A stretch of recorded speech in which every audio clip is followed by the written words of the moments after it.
manusia, dan hal ini nanti akan menyebabkan pemanasan global secara terus-menerus. Nah, kemudian yang keempat adalah mencairnya es di kutub.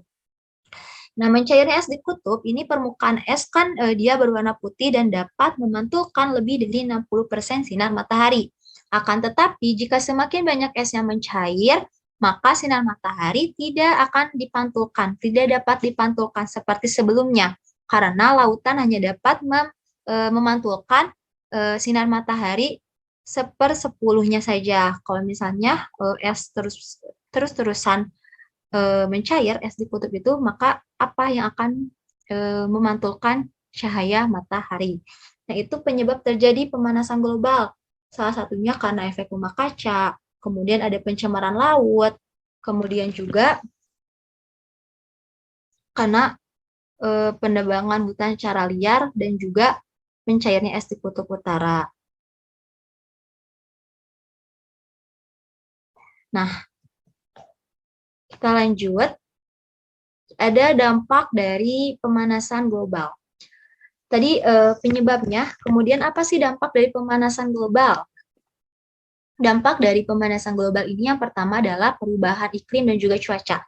Perubahan iklim dan juga cuaca ini sedang kita rasakan saat ini, di mana sering terjadinya pancah-robah dari kemarau ke musim hujan, dan seperti itu terus-menerus, dan saat ini kita sedang merasakan cuaca yang sangat ekstrim ya, bahkan BMKG sendiri terus-terusan memberitahukan bahwa di Indonesia sedang terjadinya cuaca ekstrim, apalagi di daerah Jabodetabek. Nah, pemanasan global nanti dia akan mengakibatkan terjadinya perubahan iklim dan juga cuaca di berbagai penjuru dunia. Jadi bukan hanya di Indonesia saja, tapi di seluruh penjuru dunia. Hal ini dikarenakan kondisi atmosfer yang berubah di berbagai lokasi akibat pemanasan global tersebut. Jadi dari perubahan iklim ini nanti akan membuat terjadinya perubahan musim juga siklus musim di berbagai wilayah bumi yang akan mengalami perubahan atau menjadi tak tentu. Seperti curah hujan yang tinggi, juga adanya angin, nanti akan mengakibatkan perubahan iklim dan juga cuaca akibat dari pemanasan global. Kemudian yang kedua ada hujan asam.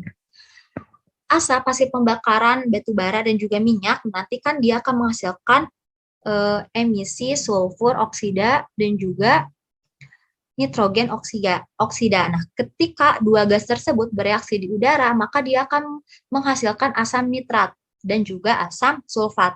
Nah, hal inilah yang kemudian akan mengakibatkan terjadinya hujan asam. Apa akibatnya? Nah, hujan asam ini jadi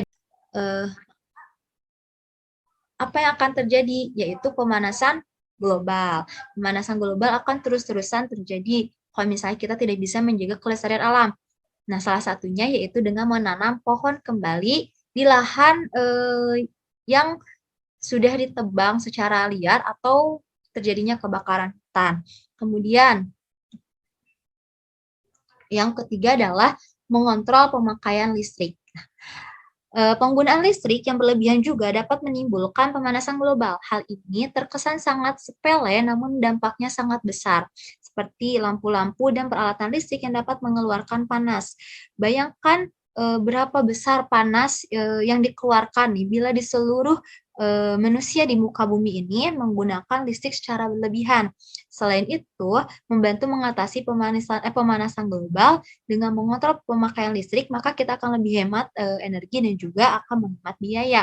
Jadi nih, kalau misalnya di siang hari, kita harus bisa mengontrol penggunaan listrik. Misalnya, kalau misalnya di kamar, nah usahakan tuh si lampu kamar tuh dimatikan kalau misalnya kita akan keluar kamar, atau misalnya kita akan keluar rumah di siang hari, usahakan semua lampu di rumah itu dimatikan. Karena apa? Karena selain mencegah pemanasan global, juga bisa menghemat biaya listrik kita.